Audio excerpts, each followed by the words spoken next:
அனைவருக்கும் உற்சாகமான இனிய காலை வணக்கம். இன்றைய நாள் மார்ச் 30, 2025, பங்குனி 16ஆம் நாள் ஞாயிற்றுக்கிழமை. அனைவருக்கும் இனிமையான நாளாக அமைய டைகர் குடும்பம் சார்பாக வாழ்த்துகிறோம்.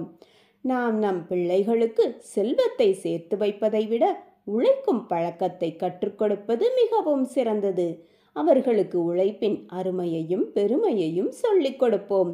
உழைப்பே வாழ்க்கையில் வெற்றியை தரும். இப்பொழுது நாம் அனைவரும் 8 மீது நிற்கிறோம். நமது விஷன் மிஷன் இறைவணக்கம் கூறப்போகிறோம். இதை நான் சொல்ல சொல்ல அதன் இடைவெளியில் நீங்களும் அதை திரும்பச் சொல்லுங்கள். அப்படி சொல்வதனால் உங்களுக்குள் ஆற்றல் பெருகுவதை நீங்கள் உணர்வீர்கள்.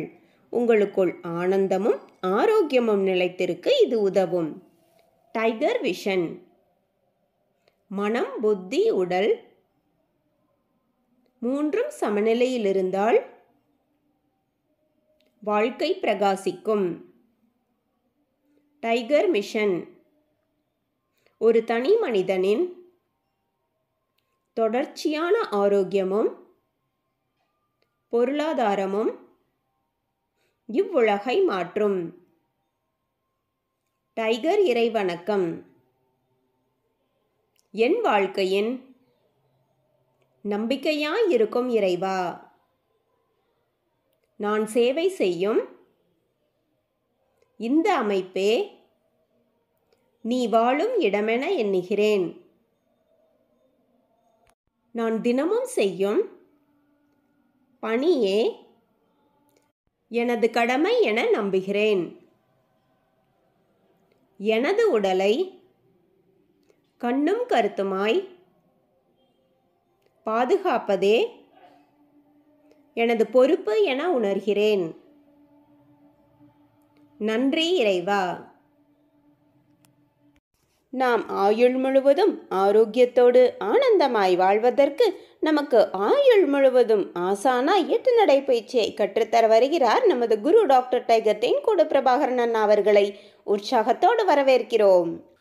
எல்லோருக்கும் இனிய காலை வணக்கம். இந்த அற்புதமான காலை வேளையில் 9 மூட்டுக்களையும் அசைக்கக்கூடிய அற்புதமான பயிற்சிகளை முடிச்சுட்டு 27 முறை சூப்பர் பிரெயின் யோகா அப்படின்னு சொல்லக்கூடிய தொப்புக்கரணங்களை முகம் மலர்ச்சியோட மன மகிழ்ச்சியோடு முடிச்சுட்டு 8 நடப்பதற்காக தயார் நிலையில் இருக்கிறோம். 8 மீது இருக்கிறோம். கிழக்கு மேற்காக நடப்பவர்கள் கிழக்கு திசையிலிருந்து மேற்கை நோக்கியும், தெற்கு வடக்காக நடப்பவர்கள் தெற்கு திசையிலிருந்து வடக்கை நோக்கியும் நமக்கான முதலடி எடுத்து வைத்து நடையை தொடங்குகிறோம். நடை இயல்பாக இருக்கிறது, நடை தளர்வாக இருக்கிறது, தோள்பட்டை தளர்வாக இருக்கிறது, கழுத்து குனியாமல் இருக்கிறது, கால்கள் ஒன்றுக்கு முன்பு ஒன்று வருவது போல் நடந்து கொண்டு இருக்கிறோம். கைகள் அதன் இசைவில் அசைந்து கொண்டு இருக்கிறது. சுவாசம் சீர்நிலையில் இருக்கிறது. எண்ணம் நேர்மறையாக இருக்கிறது. மனம் மகிழ்வுடனும் அமைதியுடனும் இருக்கிறது. ஒற்றை சிந்தனையாளர்கள் அத்தனை பேரும் ஒற்றுமையோடு ஒரே திசையை நோக்கி பயணித்து கொண்டு இருக்கிறோம். நமது பயணம் வெற்றிகரமாக அமைய எல்லாம் உள்ள இறைவனை துணை கலைத்து கொண்டு தொடர்ந்து பயணிக்கிறோம். நம்ம பேசிக் கோர்ஸ் அப்படின்னு சொல்லிட்டோம், அட்வான்ஸ் கோர்ஸ் அப்படின்னு சொல்லிட்டு 2 கோர்ஸுகளில் நடப்பவர்கள் நடந்து கொண்டு இருக்கிறோம். பேசிக் கோர்ஸ் அப்படிங்கிறவங்க புதிதாக இணைந்து நடப்பவர்கள், அட்வான்ஸ் கோர்ஸ் அப்படிங்கிறவங்க ஏற்கனவே நடந்து கொண்டிருப்பவர்கள். ஸோ இந்த பேசிக் கோர்ஸில் இருக்கிறவங்களுக்கு இது 2 மாதத்திலிருந்து 3 மாத காலம் அப்படிங்கிறதுக்காக. ஏன்னா நீங்கள் புதிதாக பயணிக்கிறீங்க. புதிதாக பயணிக்கும் பொழுது எடுக்கவுமே 42 நிமிடம் அப்படின்னா சற்று கடினமாக தெரிவது போல் தோன்றும். ஆனால் 20 நிமிடம் தான், 21 நிமிடம் தான் அப்படின்னா நம்ம நடக்கிறதுக்கு ஆரம்பிச்சிடுவோம். ஆனால் 21 நிமிடங்கள்லேயே உங்களுக்கான பலன் அப்படிங்கிறது கிடைக்க ஆரம்பிக்கும் போது அப்போது மனம் அதை ஏற்றுக்கொள்ளும். ஆஹா, 21 நிமிடங்கள் நடப்பதற்கே நம்மளுக்கு அற்புதமான பலன்கள், உடல் ரீதியாகவும் சரி, மன ரீதியாகவும் சரி, புத்தி ரீதியாகவும் சரி, நம்மளுக்கு பற்பல பலன்கள் வருகிறது. அப்போ நம்மையே கூடுதலாக இந்த அட்வான்ஸ் கோர்ஸ்குள்ளே போகக்கூடாது அப்படின்னு உங்களுடைய மனம் நிச்சயமாக 21ஆவது நாளே சொல்ல ஆரம்பிச்சிடும். இருப்பினும் நாங்கள் கூடுதலாக உங்களுக்கு 2 மாதம் 3 மாத காலம் அப்படிங்கிறது வைத்திருக்கிறோம். ஸோ நீங்கள் உங்களுடைய மனம் எப்பொழுது ஒப்புகிறதோ அப்பொழுது நீங்கள் அட்வான்ஸ் கோர்ஸுக்கு வரணும். ஸோ 21 நிமிடங்கள் நடை அப்படிங்கிறத நான் எப்பொழுதுமே சொல்லுவேன். முதல் பகுதி அப்படிங்கிறது உங்களுக்கு 10:30 நிமிடத்தில் முடியும். அப்போ 10:30 நிமிடத்தில் ஒரு மணி ஓசை கேட்கும். அது கேட்கவுமே நீங்கள் மாற்றி நடக்கணும். அதன் பிறகு 21 நிமிடங்களில் நான் இடைவேளை அப்படின்னு சொல்லிட்டு அட்வான்ஸ் கோர்ஸ்காரவங்களுக்கு பண்ணுவேன். ஸோ அப்போது நீங்கள் 2வது சுற்றை நிறைவு செய்து கொள்ளணும். 2 சுற்று நீங்கள் பண்ண போகிறீங்க 21 நிமிடத்துக்குள்ளாக. அட்வான்ஸ் கோர்ஸில் உள்ளவங்க 42 நிமிடங்களுக்கு 2 செட்டு பண்ணுவாங்க. 21 முடிஞ்சு இன்னொரு 21 அப்படின்னு. அவ்வளோதான். இதில் வேறு எந்த குழப்பமும் யாரும் குழப்பிக்கொள்ள தேவையில்லை. ஒருவேளை உங்களுக்கு ஒரு 10 நாளில் 20 நாளில் உங்களுக்கு நல்ல வித்தியாசம் தெரிகிறது, உடல் வந்து ஏற்றுக்கொள்கிறது, மனம் ஏற்றுக்கொள்கிறது, இனி நம்ம நடக்கலாம் அப்படின்னு உங்களுடைய மனசு ஒத்துக்கிருச்சு அப்படின்னா நீங்கள் தாராளமாக 21 நாளில் இருந்து நீங்களே மாறிக்கொள்ளலாம். இல்லை இல்லை இன்னும் எனக்கு மனசு ஒப்பு வரல அப்படின்னா நீங்கள் இன்னும் காலம் எடுத்துக்கொள்ளலாம். ஆனால் நீங்கள் அட்வான்ஸ் கோர்ஸுக்கு வந்துட்டீங்க அப்படிங்கிறத நீங்கள் எனக்கு வாட்ஸ்அப்பில், ஏன்னா உங்களுக்கு யாரெல்லாம் வந்து அப்ளிகேஷன் ஃபில் பண்ணி உறுப்பினர் எண் நான் வழங்குகிறேனோ அவர்கள் எல்லாருக்கும் நான் என்னிடமிருந்து நேரடியாக லிங்க் அப்படிங்கிறது வரும். அந்த எண்ணுக்கு நீங்கள் தாராளமாக என்ன வேண்டுமானாலும் கருத்துக்களை வந்து பரிமாறலாம். உங்களுடைய பெயர்களை நீங்கள் உச்சரிக்க தேவையில்லை, உங்களுடைய கருத்துக்களை நீங்கள் என்கிட்ட சொல்லலாம். உங்களுடைய பெயர்கள் வேறு எங்கும் உச்சரிக்கப்படாது. இன்னார் இன்ன கேள்வி கேட்டாங்க அப்படிங்கிறது வராது. உங்களுடைய கேள்விகள், புதிதாக வருபவர்களுடைய கேள்விகள் தான் நிறைய பேருக்கு நிறைய விடைகளை பெற்றுத்தரும். ஆக நீங்கள் தாராளமாக உங்களுடைய சந்தேகங்கள், கேள்விகளை கேட்கலாம். அங்கே பதிலளிக்க மாட்டோம், ஆனால் இங்கே தான் பதிலளிப்போம். செஷனில் தான் அதற்கான பதில் கிடைக்கும். ஸோ பேசிக் கோர்ஸில் உள்ளவங்களுக்கு 21 நிமிட ஆடியோ மட்டும் நடக்கும்போது, நடந்து முடிந்த பிறகு நீங்கள் வந்து மாலை நேரத்திலேயோ அல்லது மதிய நேரத்திலேயோ அல்லது இரவு நேரத்திலேயோ, இல்லை ஒருவேளை இப்போயே உங்களுக்கு நேரம் இருக்குது அப்படின்னா நீங்கள் அஃபர்மேஷன் விசுவலைசேஷன் பண்ணிவிட்டு அதன் பிறகு நீங்கள் வந்து இந்த ஆடியோக்களை கேட்கலாம். மீதி இருக்கக்கூடிய 21 நிமிட ஆடியோவை. ஏன்னா முதல் பகுதியில் சில நாளைக்கு கதை வரும், ஒரு சில நாளைக்கு 2ஆம் பகுதியில் கதை வரும், ஒரு சில நாள் முதல் பகுதியில் திருக்குறள் வரும், 2ஆம் பகுதியில் திருக்குறள் வரும். இப்படி மாற்றி மாற்றி அது இயல்பாக மாறிக்கொண்டே இருக்கும். அப்போ நம்மளுக்கு எல்லா நாளும் எல்லா விஷயத்தையும் தெரிந்து கொள்ளணும் அப்படின்னா நீங்கள் மற்ற நேரங்களில் பேருந்தில் பயணிக்கும் பொழுதோ அல்லது தனியாக இருக்கும் பொழுதோ நீங்கள் வந்து மீதி உள்ள ஆடியோவை கேட்டுவிட வேண்டும். அங்கேயும் வந்து கேள்விகள் கேட்கப்படும். அந்த கேள்விகளுக்கு நீங்கள் பதிலளிக்கலாம். என்னோடு நீங்கள் தொடர்ந்து இன்ட்ராக்ட் பண்ண தான் உங்களுக்கும் எனக்குமான அந்த தொடர்பாற்றல் அதிகரிக்கும் அப்படிங்கிறத மட்டும் மனதில் கொண்டு, பேசிக் கோர்ஸாக இருந்தாலும் இன்றைக்கி தான் ஜாயின் பண்ணவங்களாக இருந்தாலும் நீங்கள் தாராளமாக எல்லாரும் நீங்கள் வந்து கலந்துரையாடல் அப்படின்னு சொல்லக்கூடியது தாராளமாக வாட்ஸ்அப் மூலமாக செய்து கொள்ளலாம். என்னையை நீங்கள் தொலைபேசியில் அழைக்கணும் அப்படின்னு நினச்சிங்கன்னா பெண்கள் வந்து நம்மளுடைய ஃபேமிலி டீமில் உள்ளவங்களை தொடர்பு கொண்டு அவர்கள் வாயிலாக நீங்கள் வந்து கான்காலில் வரணும். ஆண்கள் வந்து நீங்கள் தாராளமாக என்னோடு நேரடியாகவே நீங்கள் வந்து பேசிக்கொள்ளலாம். அல்லது உங்களை ஒரு கிளப்பில் இணைச்சி வச்சுருப்போம், அந்த கிளப்போடைய கேப்டன்கள் மூலமாக, வைஸ் கேப்டன்கள் மூலமாக நீங்கள் கான்காலில் என்னிடம் வரலாம். ஸோ இது உங்களுடைய கேள்விகள், சந்தேகங்கள் எது இருந்தாலும் நீங்கள் வாட்ஸ்அப்பில் கேட்கலாம், பதில் வந்து இங்கே கிடைத்திடும். அதே நேரத்தில் என்னோடு பேசணும் அப்படின்னு நினச்சிங்கன்னா நீங்கள் தாராளமாக கான்காலில் வாருங்கள் அப்படிங்கிறத மட்டும் இந்த நேரத்தில் தெரிவித்து, so basic course, advance course அப்படின்னு சொல்லும்போது வார்த்தைகளில் தான் அது வந்து பெருசாக தெரியும். ஆனால் உங்களுடைய மனதை சமப்படுத்தக்கூடிய, சரிப்படுத்தக்கூடிய இடம்தான் வந்து நம்மளுடைய இந்த பேசிக் கோர்ஸ். இல்லை எனக்கு ரொம்ப வயதானவன் அப்படின்னு நான் மனதில் எண்ணிக்கொள்கிறேன், என்னால் நடக்க முடியாதுன்னு அப்படின்னு நீங்கள் யாராவது கருதுனீங்க அப்படின்னா அதையும் நீங்கள் என்னோட பகிருங்கள். எனக்கு வந்து சரியாகுமா, செட் ஆகுமா அப்படின்னா தாராளமாக என்னோடு நீங்கள் வந்து பகிர்ந்து கொள்ளுங்கள். நிச்சயமாக எல்லாராலும் முடியும். நம்ம குழுவிலேயே 80 வயதை தாண்டியவர்கள் எல்லாம் நடந்து கொண்டு இருக்கிறார்கள். ஸோ இது வந்து 80 வயது அப்படின்னு சொல்லவும் நான் வயதானவர்கள் அப்படின்னு சொல்லலை, அதற்கு மேல் வயதில் உள்ளவங்க யாரும் நம்மளோடு இணையலை. ஸோ 80 வயதை தாண்டியவர்கள் கூட நம்மளோடு இணைந்து பயணிக்கும் பொழுது உங்களுக்கு எத்தனை வயதுன்னு நீங்களே கேட்டுக்கிறங்க. எல்லாராலும் முடியும். ஸோ தொடர்ந்து பயணிக்க போகிறோம். தொடர்ந்து பயணிக்க நமக்கு வந்து நிறைய விஷயங்கள் கிடைத்து கொண்டே இருக்கும். அந்த நிறைய விஷயங்கள் அப்படிங்கிறது நல்ல விஷயங்களாகவே கிடைத்து கொண்டிருக்கும். ஸோ நாம் இந்த பேசிக் கோர்ஸ், அட்வான்ஸ் கோர்ஸுங்கிறத பற்றி இன்னும் சில நாட்கள் சொல்லித்தான் ஆகணும். ஏன்னா புதிதாக நிறைய பேர் இணைந்து கொண்டே இருக்கிறார்கள். அவர்களுக்காக இது போன்ற பல விஷயங்களை நாம் சொல்லித்தான் ஆக வேண்டும். இன்றைக்கி ஞாயிற்றுக்கிழமைனாலே நம்ம ஏதேனும் ஒரு வரலாற்று கதை, புராண கதை, காவிய கதை, காப்பிய கதை இவைகள் பார்ப்பது வழக்கம். அந்த வகையில் நம்ம கடந்த சில வாரங்களாக ராணி வீரமங்கை வேலுநாச்சியார் அவங்களுடைய கதையை கேட்டு வருகிறோம். கடந்த வாரத்தில் அந்த அனுமந்தகுடி அப்படிங்கிற ஒரு ஊரை தஞ்சை மன்னர், அதாவது சிவகங்கை மன்னர் மறைந்த சூழல் பார்த்து இந்த நேரத்தில் அந்த அனுமந்தகுடியை நம்ம வந்து பிடிச்சிடணும் அப்படின்னு படையோடு வந்தார் அப்படிங்கிறத பார்த்தோம். அப்போது ஒரு விஷயம் சொல்லியிருந்தேன். சேதுபதி மன்னரின் வீர தளபதி வெள்ளையன் சேர்வை இவர் வந்து ஒரு முக்கியமான நபர் அப்படின்னு சொன்னேன். இவரை பற்றின ஒரு கேள்வி தான் இடைவேளையிலேயே கேட்கலாம்னு நினைக்கிறேன். சேதுபதி மன்னரின் வீர தளபதி வெள்ளையன் சேர்வை தலைமையில் ஒரு படை அனுமந்தகுடியை நோக்கி விரைந்தது. அதே வேளையில் சிவகங்கை சீமையின் மன்னர் முத்துவடுகநாதரின் தலைமையில் மற்றொரு படை அனுமந்தகுடியை நோக்கி பாய்ந்தது. இதுவரை நம்ம பார்த்துருந்தோம். இப்போது நம்ம அடுத்த அதிகாரத்துக்குள்ளே நுழையிறோம். சிவகங்கை அரண்மனை மாடம். உண்ணவும் முடியாமல் உறங்கவும் இயலாமல் ஒரே இடத்தில் அமரவும் மனமில்லாமல் வேலுநாச்சியார் தவித்து கொண்டிருந்தார். அவரது உள்ளமெல்லாம் அனுமந்தகுடி போர்க்களமே நிறைந்திருந்தது. போர்க்களத்திற்கு கணவர் முத்துவடுகநாதரை மகிழ்வுடன் வழி அனுப்பிய வேலுநாச்சியார் இப்போது கவலை சூழ்ந்ததால் துடித்தார். அதை வெளிக்காட்டுவது வீர பரம்பரைக்கு இழுக்கு என்பதனால் வெளிக்காட்டாமல் நடித்தார். அவரது சோகம் சேடி பெண்களையும் பற்றி கொண்டது. அங்கே அமைதி மட்டுமே நீண்ட நேரம் ஆட்கொண்டிருந்தது. வெற்றி செய்தி விரைந்து வந்து சேராதா என்று வேலுநாச்சியார் ஏங்கிக் கொண்டிருந்தார். ஒருவேளை நம் வீரர்கள் தோல்வியை தழுவிவிட்டால் என்றொரு நினைப்பு வரும். அடுத்த வினாடியே சீச்சி, நம்ம வீரர்களாவது போர்க்களத்தில் தோற்பதாவது. நம் கணவருக்கு இது முதல் களம், அதனால் அவரது வீரம் அங்கே விளையாடும். இறுதியில் வெற்றி நம் மன்னருக்கே என்று மற்றொரு நினைவு வந்து வேலுநாச்சியாரின் உள்ளத்தில் துளிர்விடும். இந்த மனப்போராட்டமே சேடி பெண்களையும் அமைதி காக்க வைத்தது. எதை பற்றி பேசவும் வேலுநாச்சியார் இப்போது விரும்பவில்லை.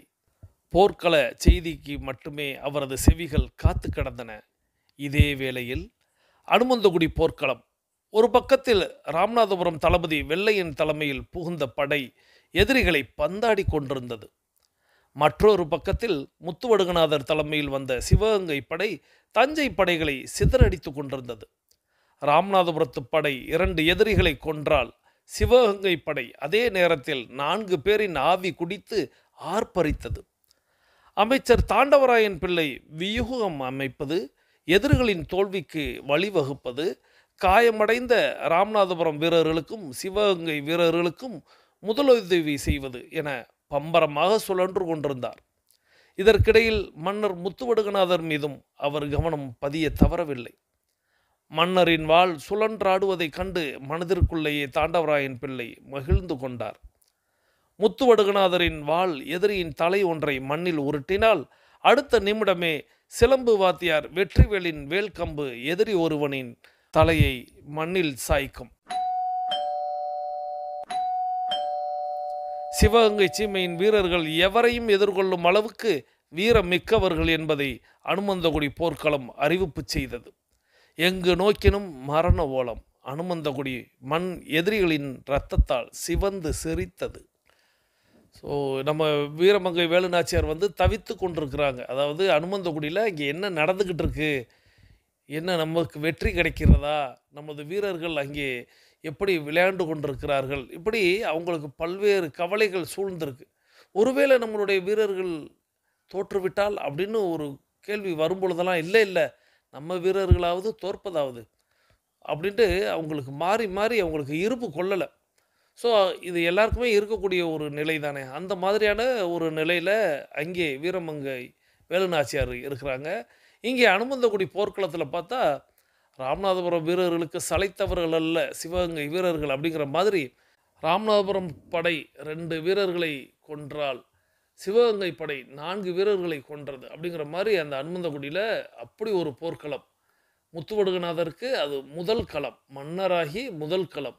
அவருடைய வாள் சுழல்வதை வந்து தாண்டவராயன் பிள்ளை வந்து அப்பப்போ கவனத்தில் இருக்கிறாரு. தாண்டவராயன் பிள்ளை வியூகம் அமைக்கிறாரு, ஒவ்வொரு வீரர்களையும் கவனிக்கிறாரு, பல்வேறு விஷயங்களை பார்க்குறாங்க. அதோடு சேர்ந்து நம்ம வேலுநாச்சியாருடைய குருவான அந்த ஆசிரியர் வெற்றிவேல் அவர்களுடைய வேலுக்கு நிறைய பேர் வந்து அங்கே இரையாகினார்கள் அப்படிங்கிற மாதிரி இதுவரை நம்ம கதையை பார்த்துருக்கோம். தொடர்ந்து வேலுநாச்சியார் மாடத்தில் இருந்து வீதியின் மீதே விழிபதித்திருந்தார்.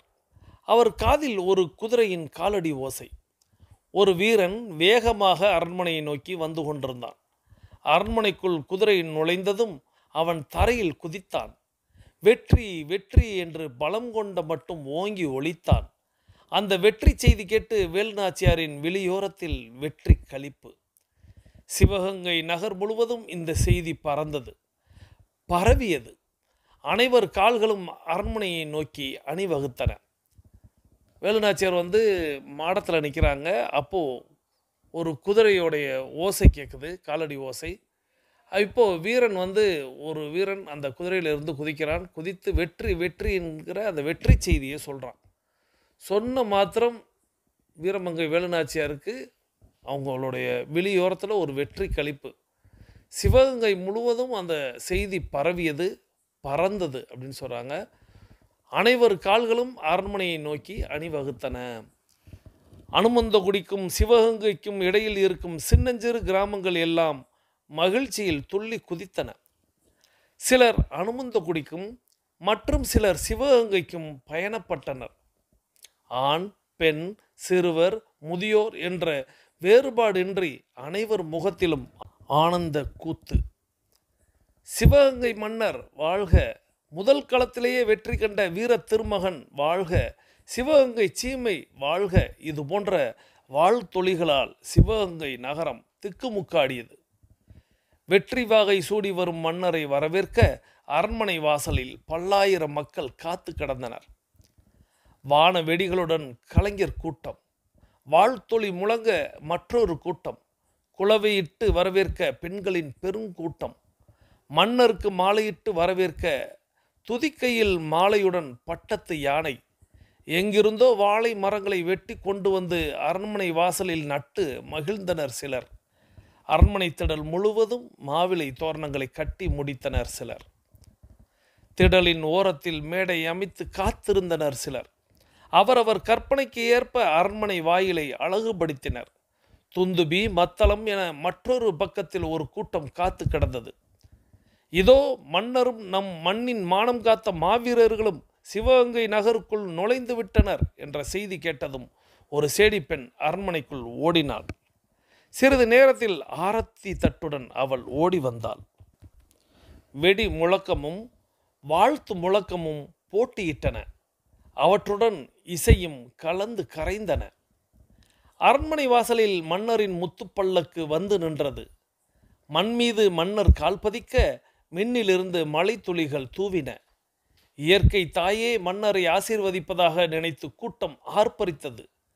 முழக்கங்கள் வானை தொட்டன, வெடிகள் தொடர்ந்தன.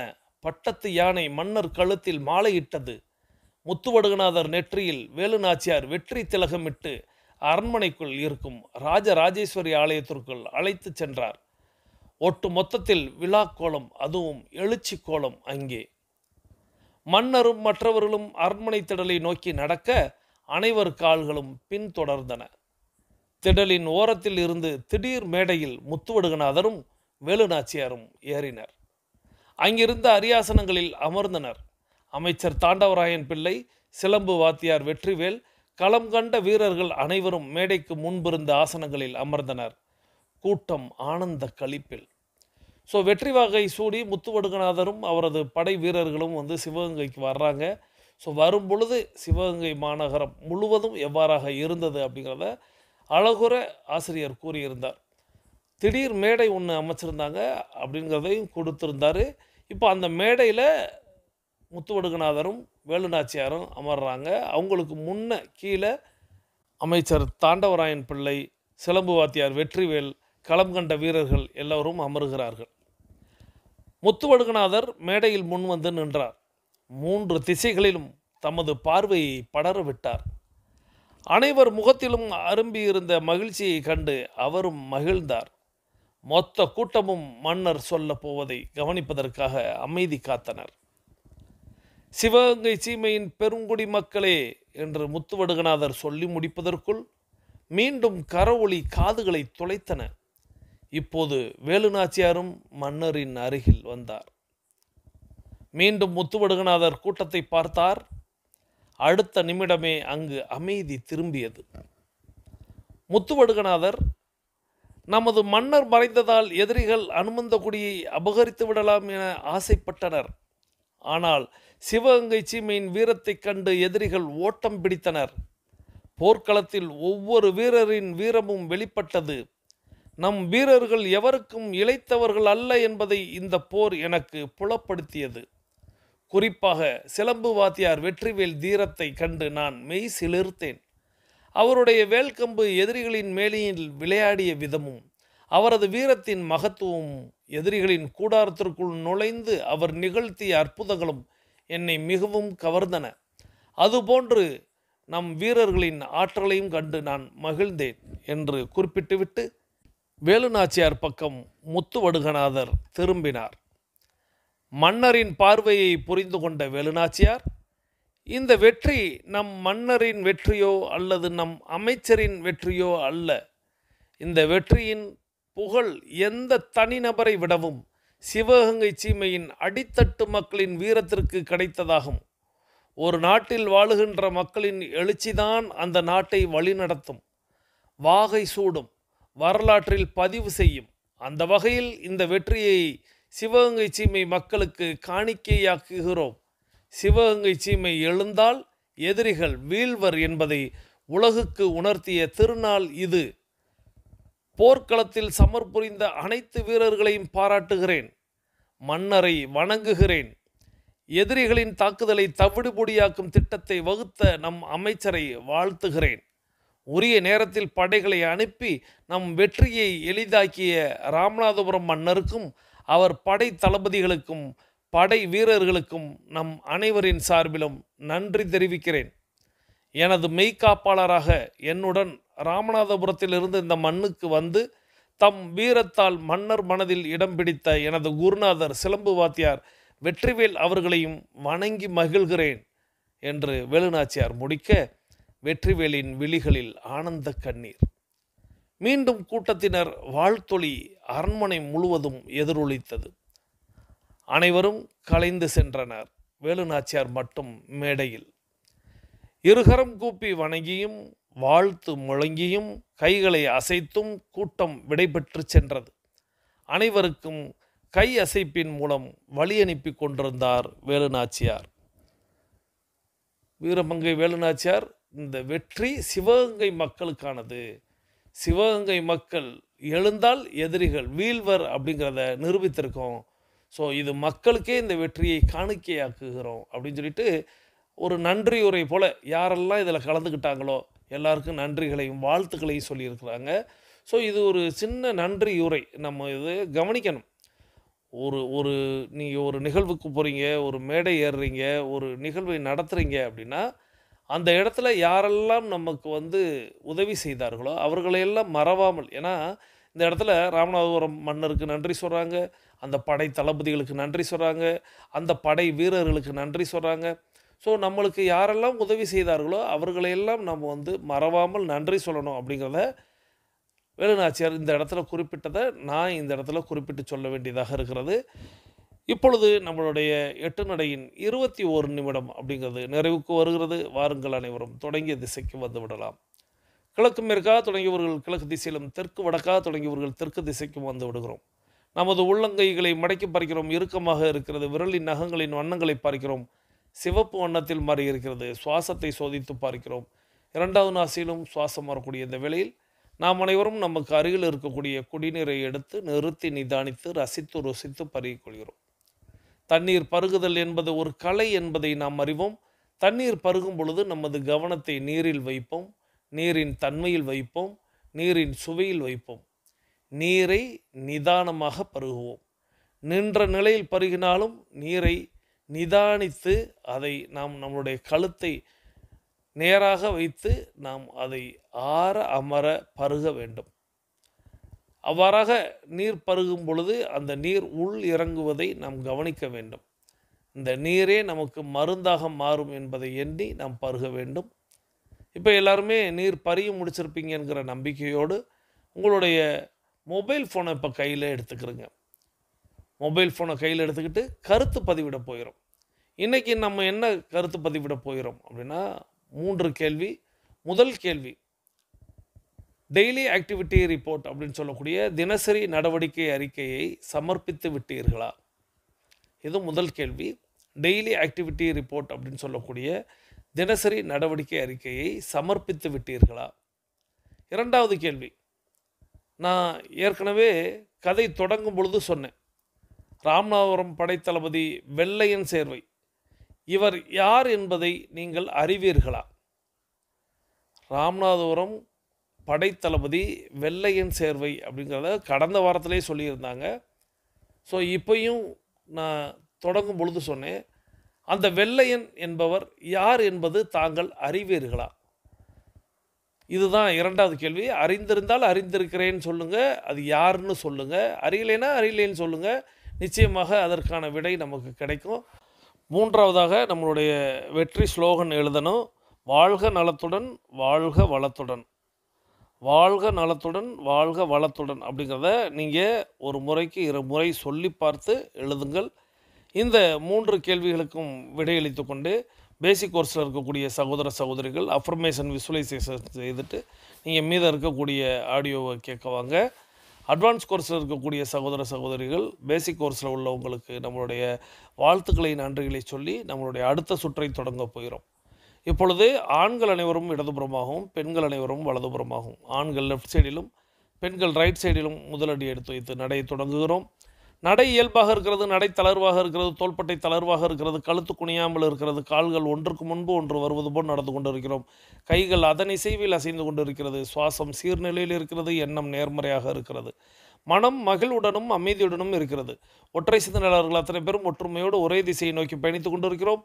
நமது பயணம் வெற்றிகரமாக அமைய எல்லாம் வல்ல இறைவனை துணை கலைத்து கொண்டு தொடர்ந்து பயணிக்கிறோம். தொடர்ந்து நம்ம இடைவேளைக்கு முன்பாக வீரமங்கை வேலுநாச்சியார் அவங்க நன்றியுரையாற்றி அந்த இடத்துல கூட்டம் எல்லாம் கலைந்து போகக்கூடிய செய்தி வரைய பார்த்தோம். எல்லாருமே இருகரம் கூப்பி வணங்கியும் வாழ்த்து முழங்கியும் கைகளை அசைத்தும் கூட்டம் விடைபெற்று சென்றது. அனைவருக்கும் கையசைப்பின் மூலம் வழி அனுப்பி கொண்டிருந்தார் வேலுநாச்சியார் அப்படிங்கிறது வரை பார்த்துருந்தோம். தொடர்ந்து நம்ம இப்போ கதைக்குள் நுழையலாம். சிறிது நேரம் சென்றது. கூட்டம் முழுவதும் கரைந்தது.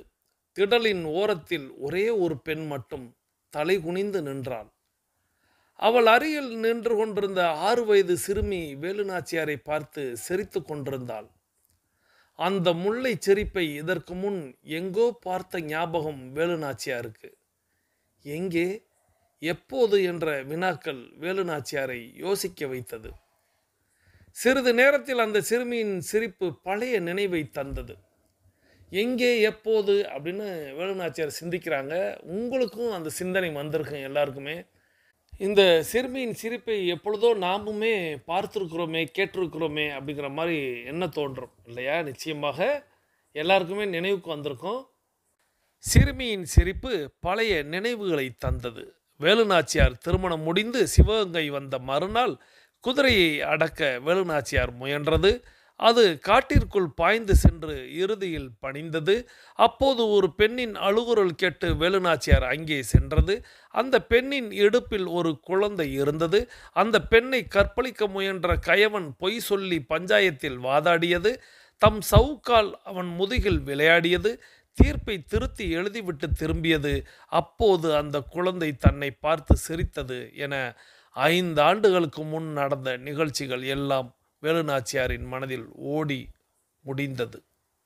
ஆம், அதே மருதாணிதான். அன்று அவள் இடுப்பில் இருந்த அதே சிறுமிதான். இது உறுதியானதும் மருதாணியை நோக்கி விரைந்தார் வேலுநாச்சியார். அருகில் வேலுநாச்சியார் செல்ல செல்ல அந்த சிறுமி ஆனந்த சிரிப்பை அள்ளி வீசினாள். ஆனால் மருதாணி மட்டும் தலை நிமிரவில்லை. மீண்டும் ஏதோ ஒரு சிக்கலில் இவள் சிக்கிக்கொண்டாளோ என்ற சிந்தனையோடு மருதாணியின் தாடையை தமது கரத்தால் வேலுநாச்சியார் தூக்கினார். மருதாணி, என்ன ஆச்சு உனக்கு என்று வேலுநாச்சியார் வினா தொடுத்தார். அப்போதும் மருதாணி ஏனோ மௌனம் சாதித்தாள். ஆம், அவளுக்கு ஏற்பட்ட அவமானத்தை விட அவள் சமூகத்திற்கு ஏற்பட்ட அவமானம் அவளை தலைகுனிய வைத்தது. என்ன அவமானம்? அடுத்த அத்தியாயத்துக்குள் போகிறோம். ஸோ சிறுமி அந்த நினைவுக்கு அந்த சம்பவத்தை எல்லாம் அழகாக பட்டியலிட்டாங்க. மருதாணியோட குழந்தை தான், 2 பேர் தான் நிற்கிறாங்கன்னு தெரியுது. மருதாணி தலை குனிஞ்சே நிற்கிறாங்க. இப்போது மருதாணியோட தாடையை தூக்கி வேலுநாச்சியார் கேட்குறாங்க, என்ன மருதாணி, உனக்கு என்ன ஆச்சு அப்படின்னு கேட்குறாங்க. மருதாணி குனிஞ்சே நிற்கிறாங்க. ஸோ அவளுக்கு ஏற்பட்ட அவமானத்தை விட அவள் சமூகத்திற்கு ஏற்பட்ட அவமானம் அவளை தலைகுனிய வைத்தது. என்ன அவமானம்! தனிநபருக்கு ஏற்படும் அவமானத்தை தாங்கிக் கொள்ளலாம், காலப்போக்கில் அதை சரி செய்தும் விடலாம். ஆனால் ஒரு சமூகத்திற்கு ஏற்படும் அவமானம் அடுத்த தலைமுறைக்கும் தொடர்கிறது. எத்தனை எத்தனை அவமானங்கள் இங்கே அரங்கேறி இருக்கின்றன. அதுவும் ஒரு சில சமூகத்தையே மீண்டும் மீண்டும் அவமானங்கள் பற்றி கொள்வது ஏன்? பாதிக்கப்பட்ட சமூகம் தங்களுக்கு ஏற்பட்ட அவமானத்தை துடைத்து எறிய முயலுகின்ற போதெல்லாம் அந்த முயற்சிகளை எதிரி வர்க்கம் முளையிலேயே கிள்ளி எறிந்து மகிழ்வது ஏன்? இது போன்ற வினாக்கள் மருதாணியை சிந்திக்க வைத்தன. அதனால் தம் சமூகத்தின் மீது திணிக்கப்பட்ட அவமானத்தை நினைத்து அவள் வெம்பினாள், வெதும்பினாள். அதற்கு விடை தேடி வேலுநாச்சியார் முன் இதோ வேதனையோடு நிற்கிறாள். அவர் கேட்ட வினாக்களுக்கும் பதில் கூறாமல் மருதாணி மௌனம் சாதிக்கிறாள். இதற்கு மேலும் பொறுமையை விரும்பாத வேலுநாச்சியார், மருதாணி, உனக்கு ஏற்பட்டிருக்கும் கவலைக்குரிய காரணத்தை சொல், அப்போதுதான் உனக்கு நான் ஏதாவது உதவி செய்ய இயலும். மௌனம் எந்த பிரச்சனைக்கும் தீர்வு சொல்லாது என்று சொல்லிவிட்டு மருதாணியின் முகத்தையே பார்த்து கொண்டிருந்தார் வேலுநாச்சியார். ஒரு தனிநபருக்கு ஏற்படக்கூடிய அவமானம் அப்படிங்கிறது காலப்போக்கில் கூட அதை சரி செய்திடலாம். ஆனால் ஒரு சமூகத்திற்கு ஏற்படக்கூடிய அவமானம் அப்படிங்கிறது தலைமுறை தலைமுறையாக தொடர்கிறது. எத்தனை எத்தனை அவமானங்களை இங்கே அரங்கேற்றி விட்டிருக்கிறார்கள். அதிலும் குறிப்பிட்டு சொல்ல வேண்டுமென்றால் ஒரு சில சமூகங்கள் மீது மீண்டும் மீண்டும் அந்த அவமானங்கள் ஏன் அவர்கள் மேல் வைக்கப்படுகிறது அப்படிங்கிறத இந்த இடத்துல ஆசிரியர் கேள்வியாகவே கேட்டிருக்கிறாரு. உண்மையிலேயே அவைகளெல்லாம் துடைத்து எறிய வேண்டிய விஷயங்கள். ஆனால் இன்றளவும் அது இருக்கின்றது என்பதுதான் கவலைக்குரிய ஒரு விஷயமாக இருக்கின்றது. தொடர்ந்து நம்ம மருதாணியை வேலுநாச்சியார் கேட்குறாங்க, நீ மௌனமாக இருக்கிறதுனால ஒரு விஷயமும் வெளிவராமல் போயிடும். நீ என்னன்னு சொன்னால் தானே அதற்கான விடையை தேட முடியும். ஸோ சொல்லு மருதாணி அப்படின்னு மீண்டும் வேலுநாச்சியார் கேட்குறாங்க. மருதாணியின் உதடுகள் துடித்தன. இருப்பினும் வார்த்தைகள் வாயிலிருந்து வர மறுத்தன. மருதாணி, உன்னை எவரும் அவமானப்படுத்தினார்களா? இல்லை ஏதாவது சிக்கலில் நீ சிக்கி கொண்டாயா என்றார் வேலுநாச்சியார். இதுதான் தக்க தருணம் என்று முடிவுக்கு வந்த மருதாணி, தாயே, எனக்கு அவமானம் ஏற்பட்டிருந்தால் அதை தடுத்து நிறுத்த நான் போராடியிருப்பேன். இயலாது போயிருந்தால் எனது உயிரை மாய்த்து அந்த அவமானத்தை துடைத்தெறிந்திருப்பேன். இல்லை எனில் அந்த அவமானத்தை தாங்கிக் கொண்டு வாழ்வதற்கு என் மனதையாவது மாற்றியிருப்பேன். என் ஒருத்திக்கு ஏற்பட்ட அவமானத்தை விட என் இனத்திற்கு ஏற்பட்ட அவமானம்தான் என்று இதற்கு மேல் பேச முடியாமல் தடுமாறினாள் மருதாணி.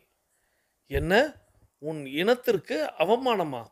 ஆம் தாயே, நான் தாழ்த்தப்பட்ட சமூகத்தை சார்ந்தவள் என்பதை நீங்கள் அறிவீர்கள். எங்கள் சமூகத்திற்கு இழைக்கப்படும் கொடுமைகள் ஏராளம். நாங்கள் வாழ்வது ஊர்களின் ஒதுக்குப்புறத்தில், சந்து பொந்துகளில், சாக்கடை ஓரங்களில். அது பற்றியெல்லாம் நாங்கள் கவலைப்பட்டதில்லை. கோவில்களை கட்டுவதற்கு பயன்படும் நாங்கள் கோவிலுக்குள் செல்வதற்கு அனுமதி இல்லை.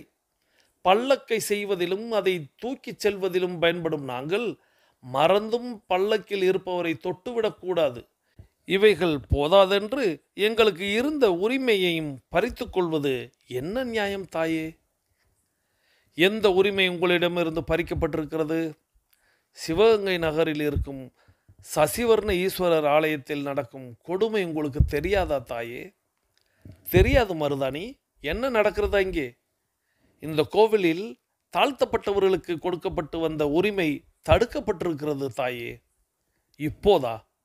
இப்போதோ எப்போதோ எங்கள் உரிமை பறிக்கப்பட்டிருக்கிறது என்பது மட்டும் உண்மை தாயே. என்ன உரிமை? கோவில் திருப்பணிகளுக்கு குடும்பர்களைத்தான் பயன்படுத்தி வந்தனர். அது என்ன காரணத்தினாலோ நிறுத்தப்பட்டு விட்டது. இதை ஏன் மன்னர் கவனத்திற்கு கொண்டு செல்லவில்லை? தாயே, எங்கள் சமூகம் உழைக்க தெரிந்த அளவுக்கு உரிமையை பறித்து கொள்ள முயற்சித்ததில்லை. கிடைத்த உரிமைகளை பாதுகாத்து கொள்ள முயன்றதும் இல்லை. அனுமந்தகுடி போரில் கூட எங்களவர் போரிட்டு மடிந்தனர். எதிரிகளை புறமுதுகிட்டு ஓடவும் செய்தனர். ஆனால் இங்கு நடந்த வெற்றி திருவிழாவில் கலந்து கொள்ள விருப்பமில்லாமல், விரும்பாமல் தங்கள் வீடுகளுக்கு சென்று விட்டனர். அவர்களுக்கு உழைக்க தெரியும், அதற்குரிய பலனை அறுவடை செய்ய தெரியாது. அப்படிப்பட்டவர்கள் அரண்மனைக்கு வந்து முறையிடுவார்களா? அதனால் தங்களுக்குள்ளேயே முணுமுணுத்து கொண்டனர். அந்த முணுமுணுப்பு என் காதுக்கு எட்டியது. எனக்கு உங்கள் உள்ளம் புரிந்ததால், எங்கள் மீது நீங்கள் கொண்டிருக்கும் பாசம் தெரிந்ததால் அச்சமின்றி உங்களிடம் முறையிட்டு விட்டேன். குடும்பரினம் இழந்த உரிமையை நீங்கள் அவர்களுக்கு மீட்டு தர வேண்டும் என்று சொல்லிவிட்டு மருதாணி தலைகுனிந்து நின்றாள். மருதாணி, இதுதான் உன் முகவாடலுக்கு முழு காரணமா? உன் சமூக பெரியவர்களை அழைத்து கொண்டு நீ அரண்மனைக்கு நாளைக்கு வா. நீ விரும்பியது நடக்க நான் வழி செய்கிறேன் என்று கூறிவிட்டு மருதாணியையே வேலுநாச்சியார் பார்த்து கொண்டிருந்தார். அவள் வேலுநாச்சியார் முகத்தில் தன் விழிகளை பதித்திருந்தாள். மருதாணியின் மகளோ வேலுநாச்சியாரையும் மருதாணியையும் மாறி மாறி பார்த்து கொண்டும் இடையிடையே கைதட்டி சிரித்து கொண்டும் இருந்தாள். அந்த சிரிப்பில் 1000 அர்த்தங்களை வேலுநாச்சியார் படித்தார். வேலுநாச்சியாரிடம் விடைபெற்று கொண்டு மருதாணி சென்றாள். அவள் அரண்மனை வாசலுக்கு செல்லும் வரை வேலுநாச்சியார் அவளையே பார்த்து கொண்டிருந்தார். அப்போது மருதாணியின் மகள் சிரிப்பை சிந்திக்கொண்டே சென்றாள். மறுநாள் சிவகங்கை அரண்மனை வாசலில் மருதாணியையும் அந்த சமூக பெரியவர்களையும் அரண்மனை வாயிற்காப்போன் வழிமறித்து விசாரித்து கொண்டிருந்தான். இதை மாடத்திலிருந்து பார்த்துவிட்ட வேலுநாச்சியார் சிலம்பு வாத்தியார் வெற்றிவேலுவை அனுப்பி அவர்களை அரண்மனை கூடத்தில் அமரச் செய்தார். ஆனாலும் அவர்கள் அமர மறுத்து நின்று கொண்டே இருந்தனர். ஒருவர் முகத்தை ஒருவர் பார்த்து கொண்டு நேரத்தை நகர்த்தி கொண்டிருந்தனர். படைத்தலைவர்கள், அமைச்சர் தாண்டவராயன் பிள்ளை, வேலுநாச்சியார், சிலம்பு வாத்தியார் சூழ மன்னர் முத்துவடுகநாதர் அங்கே வருகை தந்தார். அனைவரும் வணக்கம் மறுவணக்கம் முடித்து அமர்ந்தனர். வேலுநாச்சியார் தொடர்ந்தார். சமுதாய பெரியவர்களே, உங்கள் மனக்குறை எதுவாக இருந்தாலும் அதை நமது மன்னர் கவனத்திற்கு கொண்டு வந்தாக வேண்டும். அதனால் பிரச்சனைகளுக்கு தீர்வு காண முடியும். இல்லையெனில் மனக்கசப்பு தான் வளரும். நல்லவேளை மருதாணி உங்கள் மனக்குமுறலை என்னிடம் சொன்னாள். அது பற்றி நமது மன்னரே அறிவிப்பார் என்று சொல்லிவிட்டு மன்னர் பக்கம் திரும்பினார். அனைவர் பார்வையும் மன்னர் மீதே. சசிவர்ண ஈஸ்வரர் ஆலயத்தில் நடக்கும் சீர்கேடு வேலுநாச்சியார் வழியாக என் கவனத்திற்கு வந்தது. எனது தந்தையும் சிவகங்கை சீமையின் முதல் மன்னருமான சசிவர்ண தேவரின் காலத்தில் உங்களுக்கு என்ன உரிமைகள் இருந்து வந்ததோ அதில் எல்முனை அளவு கூட உங்களுக்கு பங்கம் ஏற்பட நான் அனுமதிக்க மாட்டேன். உங்களை கோவில் பணியில் ஈடுபடப்படாமல் ஆகமத்தை காரணம் காட்டியவர்களை நாடு கடத்த உத்தரவு இடுகிறேன். இந்த நேரத்தில் இருந்து நீங்கள் வழக்கம் போல் அந்த கோவில் திருப்பணிகளில் ஈடுபடலாம். உங்கள் வீரத்தை கௌரவிக்கும் வகையில் விருதுகளும் பரிசுகளும் வழங்க நமது அமைச்சர் ஏற்பாடு செய்து கொண்டிருக்கிறார் என்று மன்னர் சொல்லி முடித்ததும் அனைவரும் கரவொலியில் தங்கள் மகிழ்ச்சியை வெளிப்படுத்தினர். மன்னரை பணிந்து வணங்கி அனைவரும் விடைபெற்று சென்றனர். ஆனால் மருதாணி மட்டும் விழிகளின் வாயிலாக வேலுநாச்சியாருக்கு நன்றி தெரிவித்துக் கொண்டிருந்தார். ராஜா அதாவது மன்னர் சொல்லிட்டார், நீங்கள் எப்போதுமே பிரச்சனைகளை வெளியில் கொண்டு வரணும், சொல்லணும், சொன்னால் தானே தெரியும் அப்படின்னு வேலுநாச்சியார் சொல்லி அதை பற்றி நான் ஏற்கனவே மன்னர் இடத்துல சொல்லிட்டேன். மன்னர் இப்போ உங்களுக்கு அதற்கான விடையை சொல்லுவாங்கன்னு சொல்கிறாங்க. இனிமேல் நீங்கள் உங்களுக்கு ஏற்கனவே அந்த கோவிலில் என் அப்பா காலத்தில் என்ன உங்களுக்கு உரிமை இருந்துச்சோ அதே உரிமை இப்பொழுதும் இருக்குது. நீங்கள் அந்த திருப்பணிகளை செய்யலாம். யார் அதை தடுத்தாங்களோ அவங்கள நாடு கடத்த உத்தரவிடுகிறேன் அப்படின்னு சொல்லவும் இங்கே மக்கள் கரவொலி எழுப்புறாங்க. மருதாணியும் கண்களாலேயே வேலுநாச்சியாருக்கு நன்றி சொல்கிறாங்க. அதோட அந்த இடத்துல நிறுத்துகிறாங்க. சிவகங்கையிலிருந்து காளையார்கோவில் செல்லும் பாதை. எங்கு நோக்கினும் மரங்கள், இடையிடையே வயல்கள். காளையார்கோவிலை நோக்கி மன்னர் முத்துவடுகநாதரின் முத்துப்பல்லக்கு, அதில் முத்துவடுகநாதரின் அருகில் வேலுநாச்சியார். தெய்வ தரிசனத்திற்காகவும் ஒரு வார ஓய்வுக்காகவும் காளையார்கோவிலுக்கு அவர்கள் பயணித்து கொண்டிருந்தனர். பாதை ஓரத்தில் பெட்டை மயில் ரசித்து கொண்டிருக்க ஆண் மயில் தோகை விரித்து ஆடிக்கொண்டிருந்தது.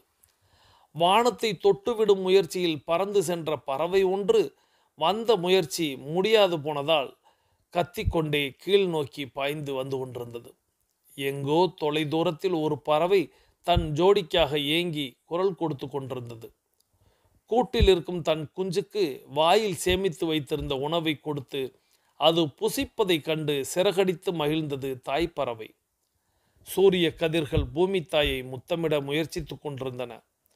அதை அனுமதிப்பதில்லை என்ற முடிவோடு ஓங்கி வளர்ந்த மரங்கள் தங்கள் கிளைகளை அசைத்து சூரிய கதிர்களை தடுத்து கொண்டிருந்தன. இந்த இயற்கையின் அரசாட்சியில் தங்கள் மனதை பறிகொடுத்தபடி மன்னரும் வேலுநாச்சியாரும். இந்த வேளையில் எங்கிருந்தோ ஒரு பாட்டு ஓசை. அதில் இருவர் மனதும் பறிபோயின. குரல் வந்த திசையில் அவர்கள் பார்வை சென்றது. பாதைக்கு சிறிது தூரத்தில் வயலில் உழுது கொண்டிருந்த சிறுவன் ஒருவன். அவனின் குரல்தான் அது என்பது அவர்களுக்கு புரிந்தது. பாட்டு தடைபடக்கூடாது என்பதால் அமைதி காத்தனர். பாடல் முடிந்ததும் அவன் அருகில் சென்றனர். அவனை பாராட்டிவிட்டு அவனை பற்றிய விபரத்தை கேட்டனர். முத்துக்குட்டி புலவரின் மகன் நான் என்று ஒருவித கர்வத்தோடு அவன் சொல்லி முடித்தான். அந்த கர்வத்திலும் கூட ஒருவித கவர்ச்சி தெரிந்தது. மீண்டும் அவன் உழத் தொடங்கினான். முத்துப்பல்லக்கு காளையார்கோவில் நோக்கி பயணத்தை தொடர்ந்தது. காளையார்கோவில் அருகில் பல்லக்கு வந்து கொண்டிருந்த போது எதிரில் வந்த பெரியவர் ஒருவர் ஏற்கனவே சிறுவன் பாடிய பாடலை பாடிக்கொண்டு வந்தார். அந்த பெரியவருக்கு அருகில் பல்லக்கு நின்றது.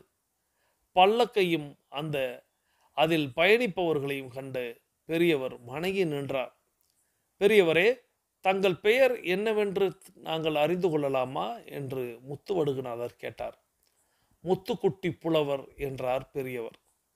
இந்த பதிலை கேட்டதும் முத்துவடுகநாதரும் வேலுநாச்சியாரும் ஒருவரை ஒருவர் பார்த்து கொண்டனர். அந்த பார்வையின் அர்த்தம் புரியாத புலவர் என்ன விஷயம் என்பது போல பணிவுடன் அவர்களை பார்த்தார். புலவரே, வருகிற வழியில் உங்கள் புதல்வனை சந்தித்தோம். அவன் பாடிய பாடலை நீங்களும் பாடிக்கொண்டு வந்தீர்கள். அதனால் நீங்கள் முத்துக்குட்டி புலவராகத்தான் இருக்க வேண்டும் என்று நாங்கள் எண்ணினோம் என்றார் மன்னர். அரசே, எனது பாடலை அந்த பகுதி மக்கள் பலரும் பாடுவர். அதனால் அந்த பலரும் எனது புதல்வர்களாகிவிட முடியுமா? நீங்கள் சந்தித்த சிறுவன் என் பாடல்களுக்கு பக்தனாக இருக்கலாம். எனக்கு புத்திர பாக்கியமே இல்லை என்று கூறிவிட்டு தொடர்ந்து நடந்தார்.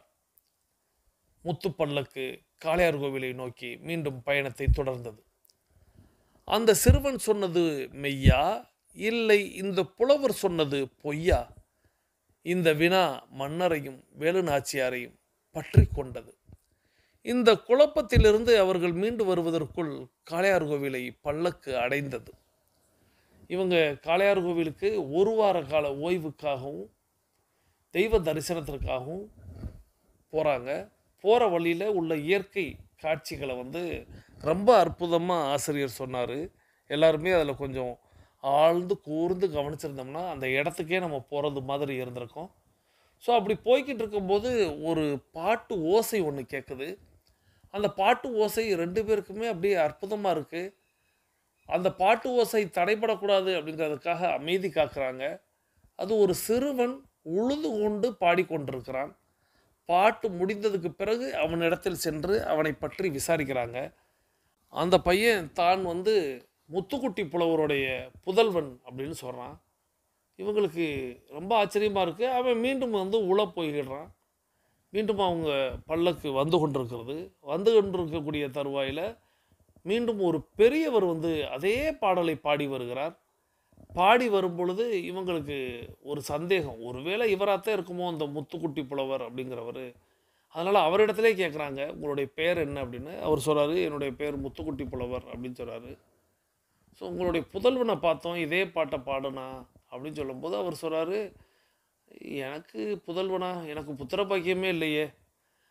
என் பாடலை பாடினானா என் பக்தனாக இருக்கலாம், அந்த ஊரே பாடும், அதுக்காக எல்லாரும் என்னுடைய பிள்ளைகளாக முடியுமா அப்படின்னு அந்த முத்துக்குட்டி புலவர் சொல்கிறார். இது மன்னருக்கும் மகாராணிக்கும் பெரிய ஆச்சரியமாக இருக்குது. என்ன இவர் சொல்கிறது பொய்யா, அந்த பையன் சொன்னது மெய்யா அப்படின்னு ஒரு குழப்பத்திலே இருக்கிறாங்க. அந்த குழப்பத்தோடைய காளையார்கள் போய் சேர்ந்துட்டாங்க. அந்த குழப்பத்தோடைய நம்மளுடைய 42 நிமிட நடை அப்படிங்கிறது நிறைவுக்கு வருகிறது. அடுத்த வாரம் பார்க்கலாம். ஏன்னா அடுத்த வாரமே அது ஏன்னு நான் சொல்லிடுறேன். ஏன் இந்த இடத்துல அந்த கதையை நிறுத்துறேன் அப்படிங்கிறத அடுத்த வாரம் தொடங்கும் பொழுது சொன்னேன். இப்போ வாங்க நம்ம எல்லாருமே தொடங்கின திசைக்கு வந்து விடலாம். கிழக்கு மேற்கா தொடங்கியவர்கள் கிழக்கு திசையிலும், தெற்கு வடக்கா தொடங்கியவர்கள் தெற்கு திசைக்கும் வந்து விடுகிறோம். நமது உள்ளங்கைகளை மடக்கி பார்க்கிறோம், இறுக்கமாக இருக்கிறது. விரலின் நகங்களின் வண்ணங்களை பார்க்கிறோம், சிவப்பு வண்ணத்தில் மாறி இருக்கிறது.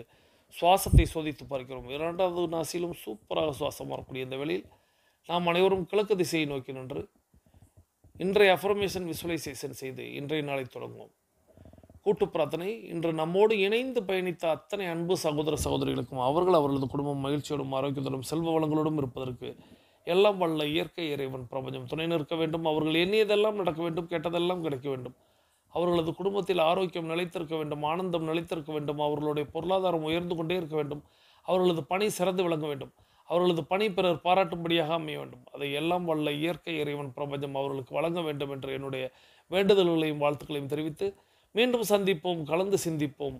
வாழ்க நலத்துடன், வாழ்க வளத்துடன். நன்றி.